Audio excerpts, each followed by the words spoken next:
Hey there, listeners. Welcome to another episode of Infinite Podcast. I'm your host, and today, buckle up because we're diving into the world of self-driving cars. They promise a future of kicking back while your car does the hard work, but it's not all cruise control. There are serious ethical speed bumps ahead. Like, say you're rolling down the street, and your autonomous ride has to choose between a crash that could hurt you or swerving to potentially hit a pedestrian. Wild stuff, right, Simon? What's your take on programming a car to make those life and deal decisions? Man, Joe, programming a car to choose who gets the short end of the stick. That's heavy. I mean, humans can barely decide what to have for breakfast without getting into a pickle. How do you code a machine to make moral choices? One thing's for sure, I wouldn't want to be the guy writing that algorithm. It's like trying to pick the lesser of two evils, but you're doing it in Python or something. No kidding, Simon. The thing is, we're not just coding machines, we're embedding them with value judgments. It's a weird shift from user control to letting algorithms call the shots. Honestly, I'm all for tech advancing, but these aren't video game choices. They're real-life consequences we have to think through. Who decides what's less evil anyways? A boardroom of execs? Lawmakers? Imagine the debates there. Totally, should programmers play God? That's one messy can of worms. Definitely messy. So how do we decide who gets to draw the line? Who do you think should be in charge of those decisions? Should it actually be the programmers, regulators, or maybe even public consensus? Joe, public consensus? We can't even agree on pineapple on pizza. If you ask me, it's got to be a team effort. Mix it up, ethicists, the public, tech experts, and definitely regulators. Everyone should toss their 2 cents in the hat. But let's not forget common sense. Like, don't hit people.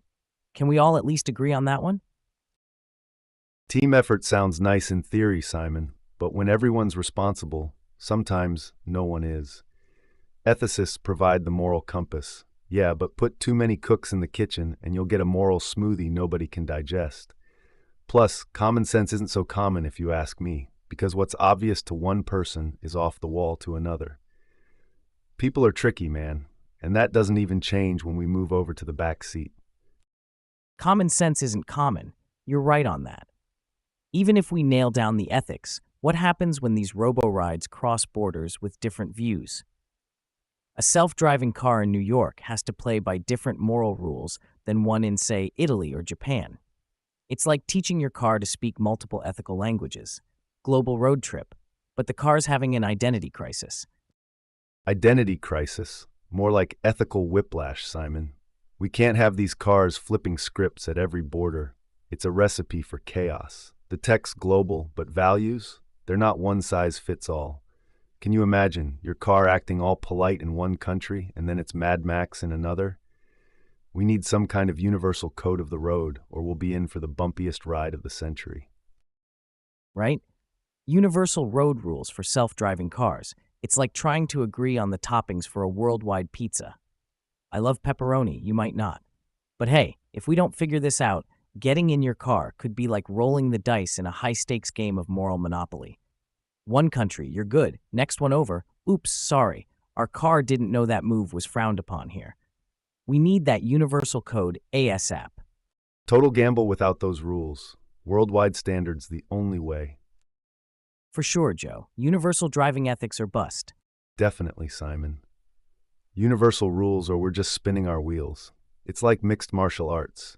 You need a consistent rule set so everyone knows what's a fair fight wherever you're competing. For self-driving cars, it's about keeping people safe no matter the postcode. Without that global rulebook, we might as well be rear-naked choking logic itself. Exactly. Keep it safe, keep it fair, no matter where. Fair? Let's be real, Simon. Life's not fair, and neither are the streets. Here's a curveball. What if different places have ethics that just don't mesh? Like driving on the left versus the right side of the road. It's not just about safety, but cultural preference. Should a self-driving car in Texas yield to cattle as it would pedestrians elsewhere? Sounds like a rodeo waiting to happen. So you're saying we should let local culture dictate self-driving car behavior? Like respecting cow crossing in Texas just as much as a zebra crossing in a busy city? Absolutely, Simon. It's a cultural tightrope. Technology has to adapt to local norms, or it's just not going to work. Take roundabouts in England and four-way stops in the US. Both are about flow, but try applying one's rules to the other, and it's vehicular mayhem. Having universal basics? Sure, safety first. But when we zero in on the details, local culture can't be ignored. It's like trying to wear flip-flops in a snowstorm. Good in theory for some, disastrous in practice for many. Joe, I hear you on cultural respect, but sticking too close to local norms could make for a messy patchwork of rules. Problem is, morality's not just regional fashion, it's life or death with these cars. If we pivot for every local preference, aren't we risking creating gaps where important ethical lines should be? Like, at some point, there's got to be a standard for what's downright risky, no matter where you're driving. Global tech needs some baseline rules, or it's chaos. Simon, I'm pushing back here. A single moral compass for a globe full of different values? Good luck. It's like cramming every music genre into one song. Sure, there's a hit somewhere in there, but likely it's just noise. Yes, keep the baseline, don't harm humans, obey traffic laws, but let's not pretend we can enforce a rigid moral blueprint on a world that can barely agree on daylight savings time. The gaps? Just local flavor in a global stew. I mean, come on, Joe. A single moral compass for the whole planet? That's like asking every person at a party to agree on pizza toppings. We'd end up munching on a weird pineapple, anchovy, pepperoni, mushroom, jalapeno, gluten-free crust monstrosity that pleases exactly nobody. Feeling peckish in your self-driving car? Too bad. The Global Ethics Board decided today's a no-eating day. Let's keep it practical, or we're ordering that chaos-topped pizza for dinner. All right. Keeping it practical is key. What I'm saying is enforce those global traffic laws for safety, sure. But deep down, driving is personal. It's influenced by where you are and how people live there. Letting each place add a sprinkle of its own flavor, morally speaking, doesn't mean chaos, it means relevance. Having a baseline doesn't mean we eat the same meal everywhere. The car that gracefully pauses for a flock of sheep in New Zealand might not need to hesitate for a city pigeon in New York. There's room for both the global tune and the local dance. Joe, I get your point about relevance. But where's the line between global rules and local flavor? Like, how do we decide which local quirks to respect without turning driving norms into a complete free-for-all? So where do you think we draw that line, Simon? Between crucial safety standards and quirks that might actually enrich our driving experience instead of turning it into a circus act? The million-dollar question, Joe. How do we pick the safety deal breakers that trump local flavor? Like, seatbelts are a must, but do we also globally mandate cars stopping for ducks crossing? Where's that sweet spot between safe and stifling? You just reminded me of a story, Simon. A while back, I was driving through this small town where there's this famous duck parade. No joke, every morning these ducks cross the road to get to the lake. The whole community respects it. They stop, they watch. It's like their version of changing of the guards. Made me think, global rules would have those cars breeze right through. Yet there's value in giving ducks the right of way. It slows life down, makes you part of a community spectacle. Now, do we write worldwide rules for duck crossings? Probably not. But respecting this local tapestry, making room for little moments, somehow that doesn't feel stifling. It feels human. I hear you, Joe. Maybe it's not about strict global rules versus total local control. It's about balance. Finding ways to respect those quirky traditions like the duck parade without compromising on everyone's safety. Makes me wonder, what other unique local quirks could self-driving cars encounter on their travels? It's a big world out there, full of surprises. Speaking of balance in those duck parades, it's not just cars that have to adapt. It's about humans evolving trust in machines too. This whole debate around self-driving cars is like elevator phobia back in the day. People were scared to let a machine lift them sky high. Then there's autopilot on planes. We eventually got cozy at 30,000 feet with nobody's hands on the wheel. Simon, do you think we can learn from these leaps of faith as we approach this new era of autonomous driving? Man, trusting machines? Remember when we first heard about cruise control and we thought it was NASA tech? It's like teaching your grandma to use a smartphone. Sure, she might accidentally call Slovakia instead of Siri, but once she trusts the tech, she's FaceTiming you from the bingo hall. Self-driving cars are just an elevator with wheels. Sit back, enjoy the ride, and pray it knows the difference between a stop sign and a squirrel. Nailed it, Simon. Tech trust, it's a learning curve with a view.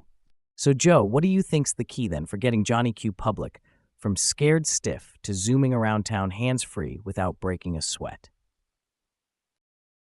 The key, Simon, it's in showing up and proving its worth repeatedly. Like the elevator. Once a symbol for cautionary tales, now it's all about pressing the button and zoning out to some muzak. The same goes with autopilot. Most passengers don't even flinch at 35,000 feet. For self-driving cars to reach that level of chill, it means racking up miles without making headlines for the wrong reasons. Plus, humans tend to trust what they're used to. Familiarity breeds confidence. Keep the tech visible, relatable, and let people see it's safer, skiving fewer squirrels than we ever did. Repeat and reassure, huh? Maybe machines are our best designated drivers. Absolutely. Repeat, reassure, and don't forget to question and improve. Machines might be king of the road when it comes to consistency, but without a critical eye, we'll get complacent. History's full of tech hiccups where human oversight saves the day. Imagine an early elevator with frayed cords. No amount of smooth jazz can fix that. With self-driving cars, we need the same vigilance. Yes to machine precision, but also yes to keeping tech on its toes. Because machines haven't beaten us in the intuition department yet. Oh, without a doubt. No machine's winning intuition of the year. They've got as much gut instinct as my toaster. If toast burned, it'd be like, did I do that? Whoopsie daisy. Self-driving cars have to stick the landing better than my breakfast. Otherwise, we could end up with a repeat of autocorrect fails, but with bumpers instead of words. We're aiming for less, oops, didn't see grandma, and more, smooth cruising ahead. Man, talking about toasters with gut instincts, I'd pay to see that. But you're spot on. It's one thing when your phone autocorrects "let's eat grandma" to something cannibalistic, but it's a whole other level when a car confuses a stop sign for decoration. Tech needs to be bulletproof when lives are in the balance. Human oversight? Crucial. Can't have self-driving cars out there winging it and adding grandma to the obstacle course. That's no joke. We need machines smarter than my smartphone's autocorrect fails, no doubt. I swear, Joe, if my car starts making decisions like my phone's autocorrect, we're in for a wild ride. Did you mean to turn left into the lake? No, car. I said take me to the bank, not make me sink. It's a funny visual, Simon, but you're tapping into a serious concern. Let's lay it out. Relying on machines isn't just about comfort. It's ultimately about error rates and consequence management. Take aviation. Autopilot systems in aircraft have reduced the human error factor significantly, making flights safer. A study by Boeing shows that over 80% of plane accidents are due to pilot error, not machine malfunction. Elevators, too. They're equipped with multiple safety systems, like electromechanical brakes and redundant cables. The Eiffel Tower elevators back in 1889 were a marvel of engineering with elaborate fail-safes, way before the tech was seen as trustworthy. These are examples where tech got trust through hard stats and fail-safe design. The key or experience tells us, the smarter the technology gets, and the more we understand and see its effective parameters, the quicker we trust. With self-driving cars, the industry is aiming for an error rate far lower than that of human drivers, something vital when replacing steering wheels with algorithms. It's all about proving tech can make fewer life-threatening decisions than us thrill-seekers with lead feet and butterfingers. Seriously, Joe, humans trusting machines is like a cat trusting a vacuum cleaner. It's all hisses and skepticism until they realize it's not going to eat them. Our nerves are the cat. Self-driving cars are the vacuum. Will we ever curl up comfortably on top of them? Time will tell if tech turns into our trusty robot pets or just another scary machine to add to the list. True that, Simon. The cat vacuum analogy is on point. So do you think there's something specific self-driving cars could do to win over the skeptical cats among us faster? Well, these cars need to prove they can handle the chaos of the morning school run like a seasoned soccer mom. How? Transparency, Joe. Show me it's safe, like those glass elevators where you can see all the inner workings doing their thing. Let us peek under the hood, figuratively speaking. Maybe toss in a few high-tech demos at busy intersections, not just on open roads. Get that wow factor simmering. And hey, maybe free coffee for riders who wouldn't trust a machine that comes with a latte. Free coffee sounds like the ultimate Trojan horse for trust, Simon. But I've got to push back on the glass elevator idea for cars. Understanding the inner workings is one thing, but soccer moms don't need a mechanics degree to drive. Confidence in the tech doesn't come from watching gears grind. It's about track records, not transparency. Show me a self-driving car that can elegantly navigate rush hour mayhem with zero hiccups, a flawless dance among the school buses and cabbies that'll turn some heads. Forget lattes. Give us a demo of a machine handling an ornery double parker and a jaywalker jumping out with their Pomeranian. That's the ticket. Joe, you're right. Maybe seeing the gears isn't the thing. But we've always had this tango with tech before trusting it with our lives. Take ships, for instance, steering themselves across oceans while sailors bunk down, playing cards. Or look back at ancient times. Heck, was trusting some ropes and wood to carry us over a river on a rope bridge any less nuts? History's littered with moments where humans shrugged and said, "All right, let's see if this thing kills us or gets us there." And here we are, gearing up for another trust fall with technology. What's past is prologue, my friend. You've got the right historical lens, Simon. Trust in tech's always been the narrative. We're daring by nature, crossing rope bridges, setting sail without sight of land, all leap of faith moments. Now it's self-driving cars in the spotlight, humanity's latest tightrope walk between doubt and progress. Guess we've been auditioning machines for the role of lifeguard since the wheel first rolled onto the scene. So what's another leap, especially with smarter tech at our backs? What's your take on history's most daring trust falls with technology? Really makes you think, doesn't it, Joe? Our history is like a blooper reel of tech trust tests. And if I had to pick a moment, imagine being the first ever robot car on a driving test. The pressure's on, and then, bam, you spot a family of ducks waddling across the road. What's a self-driving car to do? Slam those brakes or try to outsmart Mother Nature? There's always that wild card when you're trying to impress with your shiny new tech. Picture this, Simon. I'm a self-driving car, right? Just cruising along, acing every maneuver on my driving test, parallel parking like a dream, smooth signaling, the works.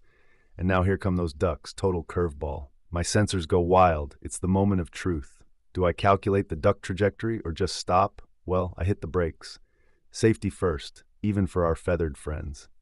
This isn't just about passing some test, it's setting the bar for robot-human road sharing. Sure, there might be honking from impatient drivers behind me, but hey, welcome to the future, where tech pauses for wildlife and still gets you home in time for dinner. Safety first. Robots stopping for ducks is the future we need. Sure, stopping for ducks is the cute part of the equation. But now picture me as the autonomous vehicle, navigating a busy roundabout when suddenly a rogue squirrel decides it's its personal mission to play tag with my tires. Sensors beeping, processors calculating.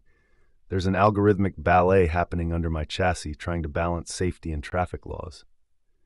It tests every line of code I've been programmed with, all while maintaining a smooth ride for the nervous instructor gripping their clipboard in the passenger seat.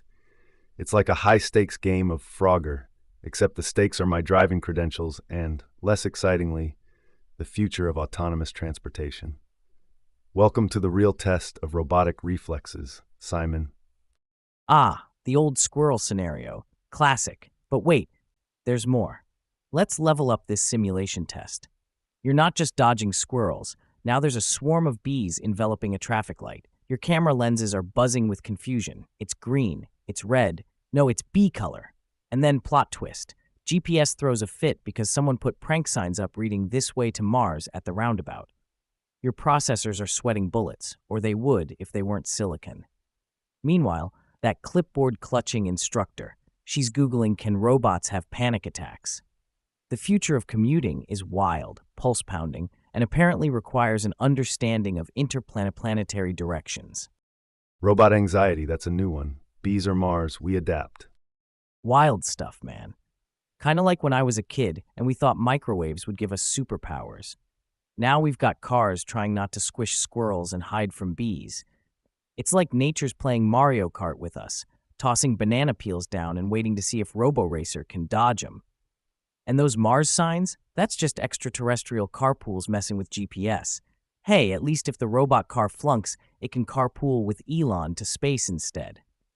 Guess every robot driver needs a plan B, Simon. Totally, Joe. Good thing my backup plan includes a ticket on the next SpaceX launch. Just hope that Martian squirrel traffic's better up there. But let's be real, a robot car with performance anxiety would be my kind of ride. Just cautious enough to make me trust it, but quirky enough to keep things interesting. That's if it doesn't jack into the nearest street lamp charging port for a quick therapy session first. Next stop, Mars. Or just downtown without squashing Mother Nature's critters. Either way, buckle up for an interesting commute. A therapy-seeking robot car, Simon? Let's not book that shrink session just yet. Imagine it facing the ultimate test, a kid's bouncy ball bouncing into traffic. It's panic mode for any driver, but Robo-Joe's got to calculate ball trajectory, kid speed, and oncoming traffic all in milliseconds. But then it does something unexpected. It reroutes, avoiding potential chaos entirely. This car's not anxious. It's like a chess grandmaster on wheels, seeing 12 moves ahead. Hey, if this driving thing doesn't work out, maybe it'll challenge Magnus Carlsen next. Chess grandmaster on wheels. Come on, Joe, that robotic road king better not glitch when it's my turn in the hot seat. Let's say this techno wonder faces a kid's unexpected lemonade stand right on the curb. Deals with the bouncing ball like a pro, no sweat. But then, bam, there's little Susie hawking her 5-cent drinks, and tables are not in the driver's manual. Does it break for entrepreneurial spirit, risking rear-end roulette from the guy behind, or does it stay the course, setting off societal discussions about commerce versus caution? Now that's a test I'd pay to watch on pay-per-view. Entrepreneurship meets safety, tech's new moral quandary, cue societal debate. Joe, not all black and white. Take little Susie's lemonade hustle. Robo Simon here might argue, shouldn't we teach the bots about community values? Maybe it should stop, encourage local business. Could win Susie's family as fans, think of the PR. But then what if that causes a pileup? My take, safety can't take a backseat, even for feel-good moments.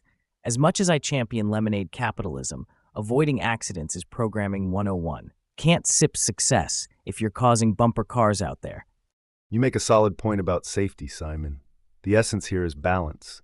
Teach the car's ethics alongside the rules of the road. Sure, they have to be unyielding when it comes to roadway rules, but adding a layer of community awareness, that's next-level programming. So, Robocar considers Susie's stand and adjusts without causing chaos. It's complex, but so is life, a mixtape of predictables and wild cards. Where does one even start with that algorithm, huh? Talking about next-level programming, think about what learning to drive's going to look like with these AI roadsters. It's not just about blinker etiquette anymore. It's knowing your car's thinker etiquette. Forget parallel parking. We might have classes on parallel processing instead. That driver's ed manual is going to need some updates, huh? Wonder if there'll be a chapter titled, How to Politely Argue with Your Car's Navigation Decisions. Hold up a minute, Simon. Driver's ed redefined? Sure, the future's all techie, but knowing how to change a tire or jumpstart a car shouldn't become ancient history. Even with AI, basics matter. You won't always have a signal for that on-call mechanic app. And troubleshooting? Crucial. You need to understand what your wheeled bot is up to, because when tech fails, humans take the wheel. We're not just passengers in life, buddy. Plus, knowing the ins and outs of vehicle tech keeps you sharp. It's about being informed, staying in control when needed. Absolutely, Joe. Digging into the details, with more autonomous vehicles hitting the roads, driver's ed is bound to evolve. The focus might shift from manual control to understanding the AI's decision-making processes. Instead of teaching stick shifts and clutch control, we could be learning about software updates and emergency overrides. Plus, there's a whole new legal jungle. If you're not driving, who gets the ticket? Do we need a license for sitting pretty in a self-driving car? It shakes up responsibility, insurance, the works. And what about those precious teenage rites of passage, like getting the keys to your first clunker? Will it just be logging into an app now? In this tech tide, we're moving from hands-on wheel wizards to savvy system supervisors. We'll still be in charge, but it's less about acing the perfect left turn and more about mastering machine mayhem management. So whether you're pedal to the metal or code-checking megahertz, stay smart, stay safe, and maybe learn a computer language or two. Navigating the future is going to be wild. We're shifting gears into uncharted territory here, and kids might not even need to know how to steer. It's less about the horsepower under the hood and more about the computing power under that sleek exterior.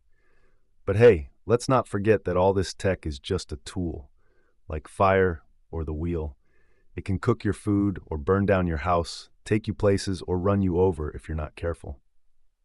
Human intuition and expertise should still ride shotgun with AI, because at the end of the day, it's not the Jetsons yet. We're not zipping around in space without a steering wheel in hand. So, as much as we marvel at these smart cars and their brainy bits, remember, there's no substitute for human judgment, especially when you're hurtling down the highway enclosed in a couple tons of metal. Stay sharp, stay on top of the tech, and never stop learning how to handle the world, on or off the road. Yep, balance is key. Smart machines, smarter humans, that's the future. Sure, smarter humans are a must, but let's play devil's advocate. What if we become too reliant on tech? We can't afford to snooze just because the car's autonomous. Driver's ed should evolve, definitely, but there's got to be a middle ground. For instance, even with AI doing the heavy lifting, what about those outlier scenarios? A flooded road, say, or an unexpected parade of ducks crossing the highway. Does driver's ed include Feathered Traffic Management 101? And while we're at it, let's talk insurance and legalities. If I'm in a self-driving car that decides to park itself in a CEO's rose garden, who's coughing up for daisy damages here? We can't coast through this transition. As the knee-deep tech world collides with grandma's road rules, everybody buckle up. It's going to be one heck of a learning curve. But hey, don't forget the bright side here. With AI taking the wheel, driver's ed could just be a series of software tutorials mixed with virtual reality simulators. Today's lesson, how to click accept on the terms and conditions like a pro. And instead of pop quizzes, you'll get firmware updates, study those release notes, or face the blue screen of death at 60 miles per hour. Haha, well, navigating through terms and conditions is a trial in its own right. And while blue screen of death at any speed sounds like a thrill ride I'd skip, the future sure seems intriguing. Will driver's ed become software update 101, or will we find new roads to teach responsibility alongside resilience? As technology races ahead, it's not just about being passengers. It's about directing where and how we go. So, what's next? AI ethics class with your morning coffee? The road ahead is definitely open for discussion. You know, Joe, talking about directing and choices, isn't it kind of like what kicks you choose to strut around in? Speaking of which, have you ever dived into the backstory of those legendary sneakers we all love? Like how they went from just covering your feet to making a statement on every street corner? It's not just fabric and rubber. Each pair's got a tail, man. Early adopters didn't just wear them. They were ambassadors, giving these shoes a life beyond the treadmill, right onto Main Street coolness. Oh yeah, sneakers are a cultural script. Each crease and scuff tells a story. But let's pull back the hype curtain a bit here. Those early adopters? They weren't walking billboards. They were rebels, artists. It wasn't about logos, it was street cred. They gave those sneakers soul. Without those pioneers, your high tops would still be gym gear. These shoes carried the weight of underground movements before becoming the polished icons you see in glass cases today. I mean, imagine telling a 70s b-boy his kicks would one day be locked behind velvet ropes. What's next? Limited edition sneaker museums with VIP memberships? Keep it real. Oh, for sure. The sneakers basically have their own fan clubs now. But focusing on those early days, you think it was more about the street prestige, or were these b-boys and artists onto something deeper, like embedding their identity into every step they took? Street prestige?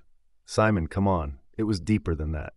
Those early sneakerheads weren't just making statements, they were writing history with their feet. It's about identity, sure, but also defiance. They turned basketball shoes into badges of honor on the streets and canvases for expression in galleries.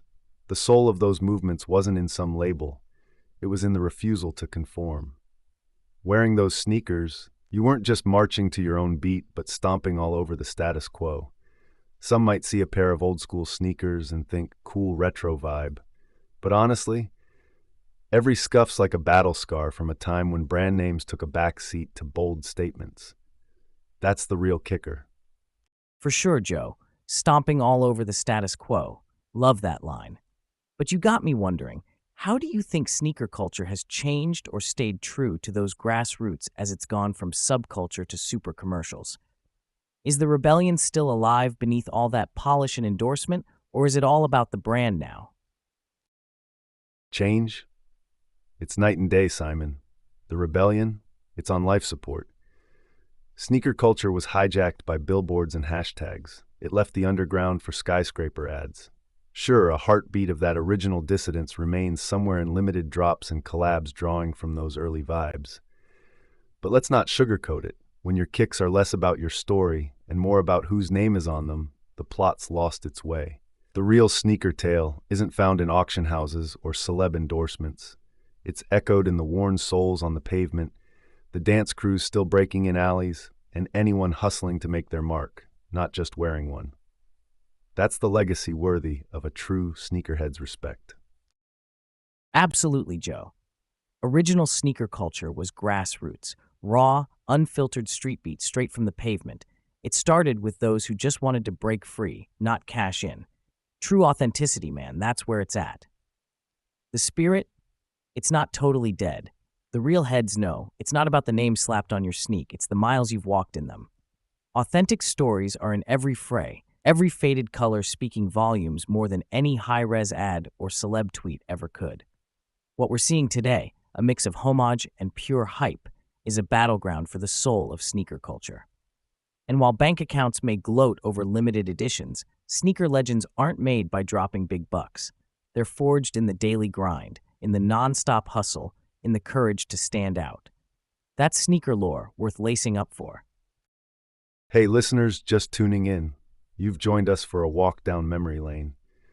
We're talking legendary sneakers, how what started as simple footwear became symbols of self-expression and rebellion. These sneaks have stories to tell, from their rise on the 70s and 80s streets to the polished, brand-heavy icons of today. It's about more than just brands. It's authenticity that makes the legends. The OG folks strapped on these bad boys to stand out, break molds. And while time has taken sneaker culture from the alleyways to the display cases, there's still a fight to keep the soul of this scene kicking. It's not just what you wear, it's the life you live in them. So if you want the real sneaker story, look no further than the well-loved pair on your feet. So Joe, thinking about all this, the soul and the soul of sneaker culture, if you could pluck a pair of kicks off a historical shelf, ones that really capture that authentic spirit we're talking about, what iconic sneakers would you pick and why? Converse Chuck Taylors, timeless, from basketball courts to punk rock stages. No kidding. Chucks are like the jeans of the sneaker world, right? But what is it about these classics that's kept them so cool across so many different scenes? It's that authenticity we talked about, Simon. Chucks have stayed cool because they're blank canvases for individuality. They've been worn by everyone from athletes to artists because they're simple. No air bubbles, no high-tech gadgetry, just canvas and rubber that adapt. They survive trends seamlessly, becoming part of the uniform in rock, skate, hip-hop, you name it. That undying edge comes from how they wear your journey. They get better with every scuff and stain. Chuck Taylors are the storytellers of the sneaker world. Pulling a pair of those off the historical shelf is like flipping through a diary of decades of subcultures. They personify sneaker culture's roots and its perpetual motion forward. All right, friends who just hopped on the sneaker train, we've been chatting about how those high tops and low tops you love got their start. From gym floors to street lore, sneakers like the iconic Chuck Taylors leapt from sportswear to cultural wear. They're more than just shoes. They're storytellers with laces, worn by everyone from your average Joe to rock and roll heroes. It's about real stories inked in wear and tear, not just sparkling brand names. That authenticity, that's what sets the legends apart from just another pair in the closet. Keep it classic, keep it real. That's the sneaker deal. Listeners, remember this. The sneakers on your feet are more than just a fashion choice. They're pieces of history that walk through time. Each scuff has a story. Every worn-out sole witnessed revolutions in culture. So tell us, what's your sneaker story? What pair do you believe embodies that authentic spirit we love to wax poetic about? Share those tales. Let's keep the conversation going and dig deeper into the souls behind the soles. And hey, speaking of stories written in rubber and canvas, sneakers aren't just pounding the pavement anymore. They've stepped right into the auction houses and stock markets. Joe, can you believe people are investing in sneakers like they're blue chip stocks? There are folks out there lining up for kicks, not to rock 'em, but to lock 'em away for a payday. What's your take on these economic souls turning into investment fortunes? Investing in sneakers like blue chips, huh? Takes walking on money a bit too literally for me, Simon. The sneaker rush is creating this wild west of buy low, sell high, turning kicks into commodities like trading gold or oil. Sure, the profit potential's huge. Some rare pairs flip for crazy cash. But come on, are shoes really meant to be sealed away like museum pieces or stock certificates? The thrill, the heart of sneaker culture is being swapped for stock tickers and ROI percentages. Here's the kicker. What happens to accessibility? When price tags soar, the average Joe can't score without serious dough. And that investment angle skews the game, right? It shifts from passion to profit, muddying the market and maybe even washing away the narratives these sneakers once stood for. And let's not forget, this isn't a victimless hustle. Every storage-bound pair yanks authenticity straight off the street. Is that even ethical? We're seeing sneakers boxed up like retirement plans, and it vexes my very soul. Or should I say soul, Simon? Man, sneaker investing is like buying a pet rock. It doesn't do much sitting there, but hey, at least it's appreciating in value while collecting dust, right? Imagine that, your sneakers retiring before you do. Hilarious, and just a bit sad. Haha, absolutely. It's like, oh, don't mind my retirement plan. It's just these old Jordans chilling in a vault. Next thing you know, there'll be sneaker insurance, sneaker retirement homes. Visit your sneakers on weekends. Make sure they're still fresh. I mean, if your shoes are retiring before you do, at least have them send postcards from their display case vacations, right? Listeners just joining? Welcome. We've been kicking around the wild world of sneakers as investments. Picture this, those rubber-soled Convo pieces are now nest eggs for some savvy or maybe crazy sneakerheads. They're shelling out big bucks not to strut their stuff, but to stash them away and wait for the cash to roll in. It's a whole new ballgame where your kicks could fund your future. Wild times in the sneaker market, huh? It's definitely a mind bender, Simon. But hey, curious what our listeners think about this sneaker stock market. Would you invest in high-stakes sneakers, or is it too risky turning souls into stocks? Totally, Joe. I mean, investing in kicks is like betting on the trendiness of tomorrow's tracksuit. It's a gamble. Sure, some folks have cashed in big time, but for every sneaker jackpot, there's a closet full of would-be gold mines collecting cobwebs. Let me play devil's advocate. Where's the line? When do we say, okay, enough with the sneaker stockpiling? At what point does it stop being about the love of the game and start being, well, just another game? It's one thing to sport a pair that shouts your story. It's another to stash them away, hoping they shout cha-ching someday. But hey, maybe that's just me. I hear you, Simon. It's one thing to grab a pair that speaks to you, to wear their journey with pride. Another entirely to turn your closet into a cold vault, hoping for a cha-ching. The thrill of the hunt's becoming less about the find and more about the potential finder's fee. But here's the rub. Where's the balance between celebrating sneaker culture and commodifying it? The line? it's fuzzy. But when we reach a point where people can't tell their stories through their sneakers because they've become too pricey or rare, we've lost sight. Sneaker culture should be inclusive, not just exclusive. We got to ask ourselves, what are we really investing in? Our passion, our identity, or just plain profit? Yeah, the exclusivity factor's through the roof. But Joe, I've got to wonder, do you think there's a way to keep sneaker culture from slipping too deep into that exclusive territory? Can we hold on to the narrative while still playing the market? It's a tightrope, Simon. To keep sneaker culture from slipping too deep into exclusivity, something's got to give. We must prioritize the stories behind the sneakers and the people who wear them. Make it less about hype and resale value. Sure, play the market if that's your game, but let's encourage brands to release more pairs, diminish the scarcity issue. And maybe we need a culture shift. Celebrate worn kicks as much as dead stock. Let's get brands to reissue classics regularly, not as limited drops. That way, sneakers can be investments and still accessible pieces of culture, not just trophies on a shelf. Totally with you, Joe. A culture shift sounds spot on. If the game's all about limited edition, only a few can play. Let's flip it. Flood the streets with those coveted classics. Then, whether you're in it for love or money, there's enough to go around. A pair for the collector and one for the kid who just thinks they're cool. We need that renaissance of worn sneakers. Scuffed shoes as badges of honor, not just mint-condition masterpieces waiting for the market to peak. Keep them grounded, not locked away. That's the real sneaker spirit. Absolutely. But let's poke the bear a bit. What if flooding the market with reissues dilutes the magic? That special feeling when you score a rare pair, that's part of the allure, isn't it? I propose a middle ground. Brands should keep dropping those unique releases, but balance them with enough general stock to kill off the vulturous resale prices that lock out real fans. And what about cooldown periods for flippers? Imagine this. You buy a hyped release, you can't resell for a year. Forces people to consider the purchase. Is it an investment or impulse?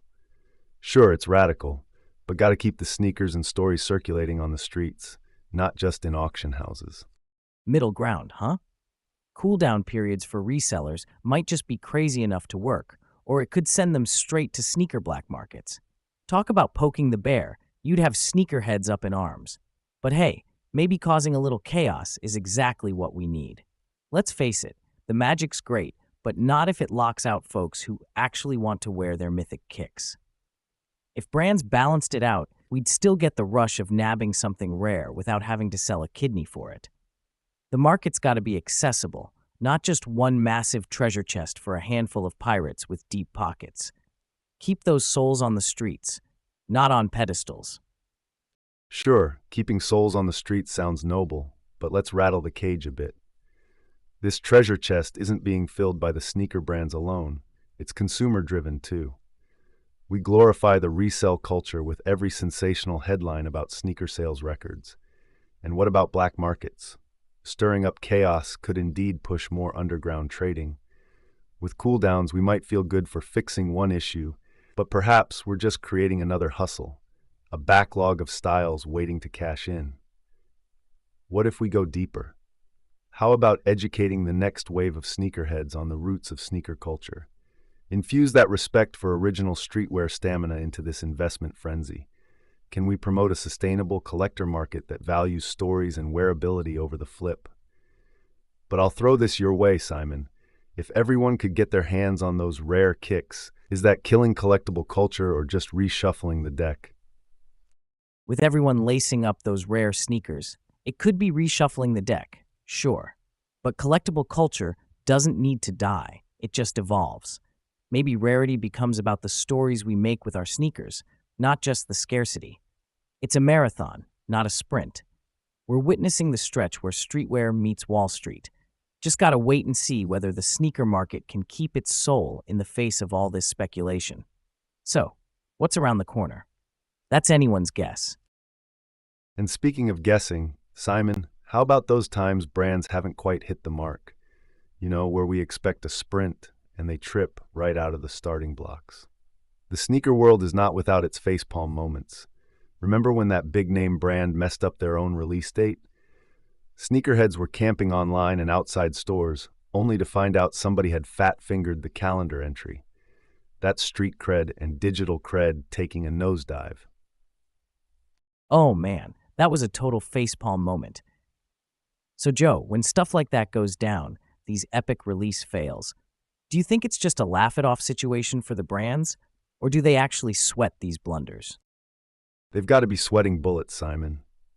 Sure, on the surface it's all ha-ha emojis and witty social media apologies, but behind the scenes, it's crisis mode. Every misstep can mean lost sales, frustrated fans, and a dented reputation. These blunders can lead to some unforgettable memes that haunt brands for ages. I'd bet they're scrambling to tighten up their release game faster than you can say limited edition. But hey, collectors remember, every drop gone wrong is another cautionary tale of hype over hustle. Brand loyalty only stretches so far before it snaps back. Brand loyalty's like elastic, Joe. It snaps when stretched too thin. Yeah, reminds me of my own little mishap back when I was just dipping my toes into the sneaker scene. Tried to cop a drop online, had multiple devices set up, alarms buzzing, you name it. Moments before launch, my internet goes out. Panic mode? You bet. So what's a sneakerhead to do? I bolted to the nearest cafe. Imagine me there in line, frantically refreshing my phone.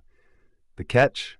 Got to the final checkout, and it turns out I had grabbed someone else's order by mistake. A size too small, and not even the colorway I wanted. There I am with a latte in one hand and a facepalm in the other. Lesson learned. Brand snafus aside, sometimes it's our own eagerness that ties us into knots. Keeps things grounded though, doesn't it? Oh dude, that's a classic sneakerhead saga right there. Absolutely, Simon. The chaos of sneaker releases can turn any of us into comedians or tragic heroes. Let's not forget the infamous mismatched size debacle, where a brand accidentally shipped out pairs with two different sizes. Or the colorful slip-up when another brand mixed up colorways and sent out limited editions that looked nothing like the promos. Talk about an exclusive release. These aren't just oops moments, they're learning curves for both brands and collectors. They expose the logistical labyrinth behind hype drops, inventory tracking, quality control, online retail infrastructure, all under immense pressure from high consumer demand. It's a dance between error and apology, where the missteps become part of the brand narrative. It's crucial for companies to have robust systems in place and for customers to stay alert, and maybe keep a backup plan ready, like your local cafe's Wi-Fi password, just in case. The dance between error and apology is quite a tango, Joe. But let's not give brands too easy an out. Sure, they're learning, but talk about school of hard knocks for the customers. Those mismatch errors and colorway mix-ups, are we just expected to chuckle and take it? People plan and camp out for these drops. That backup cafe Wi-Fi ain't always gonna cut it. I reckon brands shouldn't only be shipping sneakers. Some accountability wouldn't hurt either. Part of the narrative? Maybe. But as much as these stories add flavor, they leave a bit of a sour taste too, don't you think? We gotta call it like it is. Sometimes these blunders feel like getting punked. Oh, for sure. Think about it. These collectors are setting alarms, maxing out credit cards, and strategizing like generals on the battlefield. When brands drop the ball, it's not just a whoops moment, it's a full-on breach of trust. Accountability? You bet they owe us that much. An exclusive drop turning into an exclusive error? That's not special edition, that's just sloppy. It undermines the very culture brands claim to champion. Collecting kicks isn't just about the chase, it's also about respect from the shoemakers. When mishaps happen, throwing in some freebies or guarantees on the next drop wouldn't just be good PR, it would show they understand the stakes. Now there's an idea, huh? Respect through restitution, not just empty apologies. If brands took their lumps and made amends, maybe those sour tastes could turn sweet. Respect through restitution. I'm all for that. But you know, Joe, even with the brand blunders and personal fumbles, these stories are what make the sneaker scene so vibrant. It's comedy gold sometimes. And who knows, maybe those exclusive errors will be worth something someday. Misprints can become collectors' dreams. As long as we keep those laces out laughs coming, there's always going to be another mishap to talk about. What's next on the list of sneaker snafus? Definitely. The sneaker scene's missteps can sometimes be worth their weight in gold, or laughs at least. But you know what else is as good as gold these days? Going green. It makes me wonder about the whole limited edition culture versus sustainability. Can sneakerheads reconcile their hunger for exclusivity with an eco-conscious approach? I'm seeing brands pushing the envelope with recyclable materials and ethical production processes. Yet, here's the kicker. People love those rare finds. The question is, can we fuse that collector passion with a green mindset, or is it a case of fashion forward versus earth backward? How do you see this playing out, Simon? Can our shoe game be sustainable without losing its soul? Pun intended. Go green. With sneakers being churned out like there's no tomorrow, that's a tall order. Sure, eco-friendly initiatives sound great on paper, but walk into any sneaker store and it's limited editions wall to wall. They're feeding the beast, Joe. The hunger for exclusivity is hard to curb. It tramples over the green mindset, right? Seems like going green gets the green light only until the next hype drop hits. Brands are out here trying to serve two masters, the planet and profit. And let's be real, we know who often comes out on top. I think sneakerheads could go greener, but the pull of those rare kicks doesn't just vanish like morning dew. Maybe the change starts small, with us choosing wiselier? But color me skeptical. Can style and sustainability really walk side by side?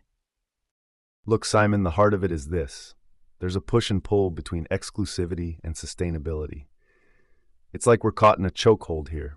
People love that fresh box smell, but we might be suffocating our planet with every unboxing. Yet change, it's like turning a battleship, slow and deliberate. Sneakerheads can pivot towards greener choices, the same way fighters evolve their techniques.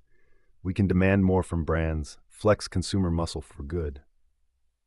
It ain't about dropping the hype, it's about adapting it. The real exclusivity could come from being limited edition and sustainable. Now that's a knockout combo worth striving for. Flexing for green might just be the new exclusive, Joe. That's the mindset shift we need. Picture this, limited editions that aren't just about unique design, but also how they leave a lighter footprint. Imagine rocking a pair that says, yeah, these were made with zero waste processes, or snag these kicks and help plant a forest. That's a story worth telling. It makes every step forward a positive impact. Brands catching on to this could flip the script. The sneakerheads who line up for days, they're powerful influencers in their own right. If they start putting sustainability on a pedestal, alongside exclusivity, brands will follow suit. It's not just about releasing another shoe, it's about stepping into the future responsibly. Let's lace up for that cause. It's a marathon, not a sprint, but it starts with one eco-friendly step. Planting trees with every pair sold, that's some forward-thinking tread. Absolutely, Simon. Good for the soul and the soul. Good for the soul, sure. But I gotta wonder if sneakerheads are ready to trade their rare kicks for recycled ones. We're talking about a culture that's built on exclusivity and having what nobody else can get. Can going green really keep up with that? Some say they want sustainable, but when the rubber meets the road, or the soul meets the sidewalk, they're still chasing those limited editions like it's Black Friday every day. Here's the twist. What if sustainability became the new rare? What if we shifted the hype to how little impact our kicks have on the planet instead of just their design or collab? Sounds like a utopian sneaker world, but hey, crazier things have happened. So Simon, given that deep-rooted love for exclusivity in the sneaker game, do you think it's possible to make sustainability as coveted as a rare drop? Could we see hype beasts bragging about their shoes' eco-credentials one day? Hype beasts going green? That's the dream, Joe. Getting them to brag about eco-creds instead of just brand collabs could change the game. It's not impossible, but let's be real, it'll take serious work. Brands need to hype up sustainability like they do their limited drops. Make it a part of the sneaker culture narrative. Now that's a plot twist worth watching. Imagine campouts for sneakers saving oceans or trees. And why not? It's cool to care now. If they can make recycling bins look fly, they can make sustainable kicks the next big flex. You're spot on, but let's flip it. What if these eco-friendly shoes aren't just another monetizing gimmick? Think about the essence here. If brands start releasing green kicks more than their typical drops, doesn't that kind of kill the concept of limited edition? It's a delicate balance to keep exclusivity without watering down the very commitment to sustainability. Here's the hard truth. To make this shift happen, sneakerheads need to vote with their wallets. Brands will only turn over a new leaf if profits don't dry up. That means picking planet over pure hype. The question is, are enough sneaker fans ready to lace up their eco kicks and walk this path? Or will they just be another option in a collector's closet? I highly doubt that die-hard collectors will swap rarity for recyclables overnight. Sure, we might buy the occasional eco-friendly pair to ease our conscience, but when push comes to shove and a new exclusive drop is dangled in front of us, old habits die hard. It's not just about going green, it's whether you can keep green the new black in a culture that's used to exclusivity defining their identity. We need a catalyst, something that makes sustainability not just a nice-to-have, but a must-have, as important as the designer collab or the limited number on the box. That's a seismic shift right there. And until wearing green kicks becomes as much of a status symbol as those impossible-to-find drops, I'm skeptical. But hey, surprise me, sneaker world. Remember that old pair of classic sneakers I had, Simon? The ones with the frayed laces and worn-out soles? They weren't much to look at anymore, but man, the stories they could tell. Every scuff was from a concert, a game, life's sudden sprints to catch a train. I held on to them for years, longer than any hyped shoe. It got me thinking about value. We cherish things that last, that have history. What if we treated sustainable sneakers like that? More than just footwear, but as part of our journey. Not just chasing what's new, but valuing what sticks around, impacts less, means more. That switch in narrative from rarity to durability and significance, it changes not just what shoes you buy, but why you buy them. That's a nostalgic take, Joe. We've all got that one pair with more miles and memories than we can count. Maybe the trick is getting sneakerheads to see green kicks the same way, not just another notch in the collection, but as part of their legacy. Changing why you cop a shoe could be where it starts. If sneakers were seen as chapters in our life story, maybe then sustainability wouldn't just be a buzzword, it'd be the badge of honor on every true collector's shelf. It's all about those footprint tales, isn't it? What journeys will our greener choices take us on? Speaking of journeys and stories, Simon, it's fascinating to trace the origins of some classic board games. They've taken their own wild trips through history, evolving from their raw, ancient versions into the polished games we crack open on game nights. Take chess, for example, with roots tracing back to 6th century India. It's a trek through time seeing how strategy and design evolved into the game we know today. The mechanics have sharpened up, but the core, that mental battle across the checkered battlefield, has stood the test of time. It's like our sneaker narratives, but instead of footprints, it's the handprints of countless strategists before us, shaping the game. What's your favorite origin story from the Board Game Hall of Fame? Chess's origin story is like the grandmaster of board game lore, sure. But personally, I'm all about the mystery and backstabbing in Clue, or Cluedo for the purists. Clue was born out of the foggy shadows of post-war England, right? It's this mixtape of classic whodunits with old-school British crime dramas, kind of like Agatha Christie had a party and everyone's invited. Over time, we've seen it morph from Colonel Mustard roaming the halls to today's editions, packed with all sorts of wild themes and suspects. Who knew a lead pipe and a conservatory could spark decades of amateur detectives accusing their friends? The leap from those simple beginnings to today's mad variety, it's nuts. But sometimes don't you think that simpler roots made for clearer gameplay? Now there's so many versions, rules, and gimmicks, it can be a case of its own to sort out. Sometimes the original whiff of suspense gets diluted under layers of new paint and pizzazz. What do you think, Joe? A game's spirit, does it get lost in translation over the years, or are these twists essential to keeping them fresh and alive in our fickle modern world? Absolutely, Simon. Clue's transformation is like anything else. You risk losing that original spark with every new bell and whistle. It's not just Clue, Monopoly, Scrabble, all those titans of the board game world, They've been twisted up in so many editions and themes. Are we even playing the same game anymore? But here's where I'll push back. Board games have to evolve or they'll gather dust. Not everybody yearns for the good old days of the original edition. Some folks get a thrill out of Star Wars characters skulking around Tatooine with a candlestick, or whatever the latest remix is. Is it overkill? Maybe.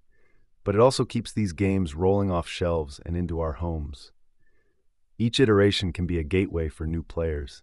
It's dipping classic mechanics in a fresh coat. Sure, we might see classics morphing into something barely recognizable, but if it means another generation gathers around the table, dice in hand, aren't those twists paying homage to their roots in the end? You ever think maybe Colonel Mustard in the kitchen with the candlestick was just trying to set a nice mood, make a grilled cheese or something? And here we are accusing him of foul play for generations. Tough crowd, man. Haha, Simon, poor Colonel Mustard can't catch a break. But that's the charm of these games. They're built on stories and characters so enduring they become part of our culture, even outside their cardboard confines. But as we laugh about it, it's wild how these basic premises, like a murder mystery dinner party or real estate tycoonery, evolved into something deeper. These games now have online leagues, world championships. They're taken from parlor entertainment to seriously competitive platforms, showcasing sharp tactics and fierce strategy. It's proof of how these games withstand the test of time, adaptable, yet always holding on to their essence. Whether you're Team Grilled Cheese Mustard or fervently accusing him in virtual reality Clue, the legacy remains solid. We just keep adding new chapters, repacking them for today's crowd. Everyone's looking for their spot on the board, making moves, fueled by the same intrigue and ambition that sparked the originals. So about Monopoly's origins, it was actually made to teach people about the evils of capitalism. Look how that turned out, huh? Now it's just family-friendly training for crushing your opponent's dreams and taking all their fake cash. Buy it all. Bankrupt your grandma. Great lesson there, maybe too well learned. Isn't that the twist of the century, Simon? Monopoly was originally designed by Elizabeth Magie in 1903 and called the landlord's game. It was a critique of wealth concentration, an educational tool to show how rents enriched property owners and impoverished tenants. Fast forward, and it's an irony fest with people celebrating their mass accumulation of wealth in-game. The game design itself has propelled Monopoly into what it is today, a cutthroat race for properties and profit, reflecting the very capitalist machine it meant to critique. Its evolution speaks volumes about our society's shifts over time. The mechanics of buying and trading property, those surprise chance cards, they were initially meant to school us on the harsh realities of unchecked capitalism. Now they're ironically part of its allure. Monopoly went from being a teaching moment about economic disparities to reinforcing the winner-takes-all spirit it tried to warn against. It's both a mirror and a molder of perspectives. Do we play it as ruthless tycoons or remember the roots of its creation? That's up to the players sliding their little iron tokens across the board. Oh wait, they retired the iron in 2013. Another case of out with the old, even when the old had something to say. It's ironic and entertaining to see how games like Monopoly have flipped their intentions over time. Makes you wonder what valuable lessons or warnings we're missing out on as we pass go without a second thought. What's the next big twist, right? Hey listeners, what would you include in your ideal board game if you were creating one from scratch today? Speaking of creating our own games and Monopoly's twisted lessons, it nudges us towards that age-old board gaming debate. Risk versus reward. How much are we willing to gamble for that sweet payoff? In the realm of board games, balancing chance and strategy is an art form.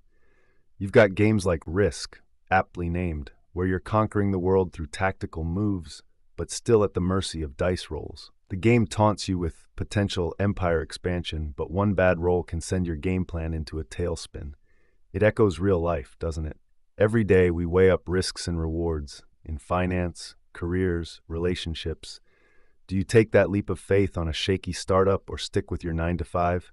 Swipe right on that dating profile or play it safe? Board games distill these big concepts into fun-sized experiences. They nudge us to be daring, but also to calculate every advance, just like we navigate our own real-world game boards. Simon, when you're playing, are you the dice-rolling daredevil or the strategic mastermind? I wish board games could sprinkle some of that strategic fairy dust in my life, especially when choosing between pizza or salad. Risk it with the extra cheese and face the treadmill later, or play the long game with leafy greens. Anyway, folks, before I start comparing my snack dilemmas to the fall of empires, let's wrap this up. Huge thanks for tuning into our glorious rambling today.